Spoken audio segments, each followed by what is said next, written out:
آج ہم دیکھیں اسلام کے اندر میاں بیوی کے کیا حقوق ہیں، ان کے کیا حق ہیں، بیوی کے میاں کے اوپر کیا ہیں اور میاں کے بیوی کے اوپر کیا حق ہیں، تو ان کو ہم ادا کر پاتے ہیں کہ نہیں کر پاتے۔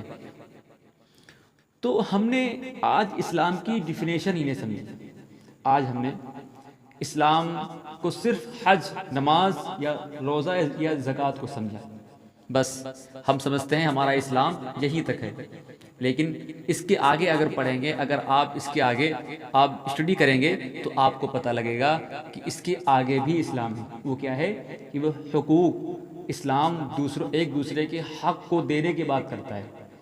آج جو مرد جو کہ حضرات ہیں، ان کو اپنے حقوق ان کے پتہ ہوتے ہیں، لیکن ان کے اوپر بیوی کے کیا حقوق ہیں، بیوی کے کیا رائٹ ہیں، بیوی کو جو کہ کیا رائٹ کیا ملنا چاہیے، اسلام نے کیا رائٹ دیا ہے، وہ ہم ان کو نہیں دے پاتے۔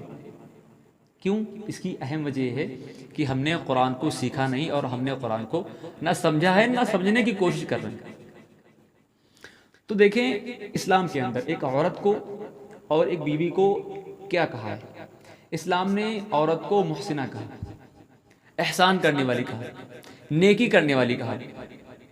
اس کی وجہ سے انسان گناہوں کو چھوڑتا ہے، انسان جو ہے کہ دین کی طرف آتا ہے۔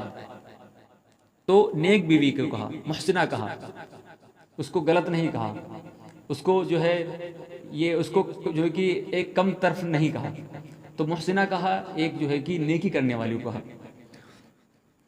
تو حضور صلی اللہ علیہ وسلم نے کیا فرمایا؟ الدنیا کلھا متاع، دنیا ایک سامان ہے، وخیر متاع الدنیا المرأۃ الصالحہ، کہ دنیا کے اندر اگر کوئی خیر کی چیز ہے، اگر کوئی سب سے بیسٹ چیز ہے تو اس کی نیک بیوی ہے۔ تو بیسٹ چیز بتا رہا ہے اسلام، سب سے اچھی چیز بتا رہا ہے بیوی کو۔ اس کو غلط نہیں کہا، اس کو کم طرف نہیں کہا، اس کو ایک کنویں کی میڈک والی نہیں کہا، اور نہ کہ یہ کہا کہ تم پسلی سے بنی ہو تو تم یہ ہو، تم یہ ہو، تم فلاں ہو، تم فلاں، یہ کچھ نہیں کہا، بلکہ ایک اچھی اور ایک نیک بیوی کو محسنہ کہا، احسان کرنے والی کو کہا۔ تو یہ سب باتیں ہیں، ہم یہ اگر قرآن کو سیکھیں گے، سمجھیں گے، تب ہم کو پتہ چلے گا نا۔ شادی کے لیے ایک عورت کو اس کی رضامندی کے لیے کمپلسری کہا، اس کی رضامندی کے لیے کہا، لیکن ایٹ دا سم ٹائم یہی اس پر جو ہے کہ پھر بیٹھتا ہے کہ ایک لڑکی بھی اپنی باپ کی اجازت کے بغیر شادی نہیں کر سکتی، وائس ورسن، دونوں ایک دوسرے سے جڑے ہوئے ہیں۔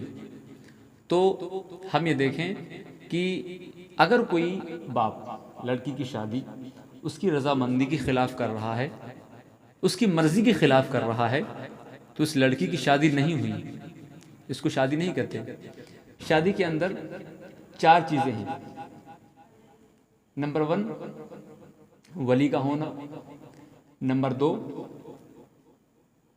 مہر طے ہونا، نمبر 3 جو ہے اس کے اندر 2 گواہوں کا ہونا، نمبر 4 ایجاب و قبول ہونا۔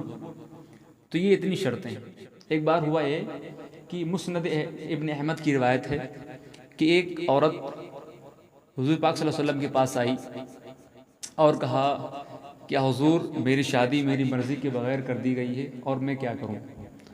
تو حضور صلی اللہ علیہ وسلم نے کیا کہا کہ آپ اپنی شادی توڑ سکتے ہیں، آپ کا نکاح، آپ کی شادی انوائلٹ ہے، آپ کو اختیار ہے، آپ توڑ سکتے ہیں، کیونکہ اس کی شادی اس کی رضامندی کے خلاف ہوئی تھی، اس کی مرضی کے خلاف ہوئی تھی۔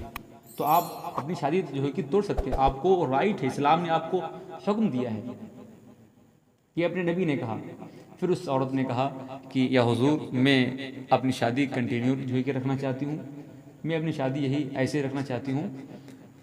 اس لیے کہا تھا کہ تاکہ لوگوں کو پتہ چلے کہ ایک عورت کی رضامندی کے خلاف اس کی شادی نہیں ہو سکتی۔ اسی طرح بیوی کو قرآن نے حسن سلوک کا حکم دیا۔ قرآن نے کیا کہا؟ سورہ نساء سورہ نمبر 4 وعاشرہن بالمعروف، عورتوں کے ساتھ اچھا سلوک کرو۔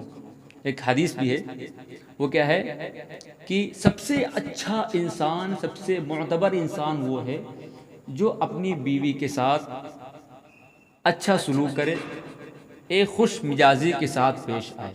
تو قرآن نے بیویوں کو کیا کہا کہ سورہ بقرہ کے اندر ہن لباس لکم وانتم لباس لہن، بیویاں تمہارے لیے لباس ہیں اور تم ان کے لیے لباس ہو، دونوں کے لیے سیم ٹرم ہے۔ اس لیے کہا کہ جو لباس ہوتا ہے وہ انسان کی خوبصورتی کو بڑھاتا ہے اور اس کی خامیوں کو جو کہ چھپاتا ہے، اس لیے یہاں لباس کا حکم آیا۔ تو یہ سب چیزیں ہیں جو اسلام نے بیویوں کو رائٹ دیے ہیں، حکم دیے ہیں، اور وہ اپنے رائٹ مانگ سکتے ہیں۔ آج ہم سرکار کے ذریعے اپنے رائٹ کو مانگتے ہیں، لیکن یہی چیزیں 1400 سال پہلے قرآن نے بتا دیا، آج ہم اس کے اوپر عمل نہیں کرتے۔ تو اپنے بچوں کو قرآن کی تعلیم دیں، قرآن کی جو ہے اس کے جو معنی ہیں اس کو پڑھائیں، اور اس کی جو پیچیدگی ہے، جو اس کا نچوڑ ہے قرآن کا، وہ ان کو سکھائیں، تب جا کر ہم اسلام کے صحیح معنی کے اوپر ترجمانی کر سکیں گے۔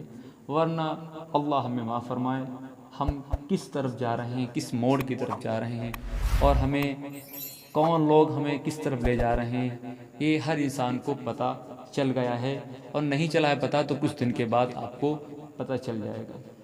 تو میری باتوں کو سننے کے لیے شکریہ۔ وآخر دعوانا الحمدللہ رب العالمین۔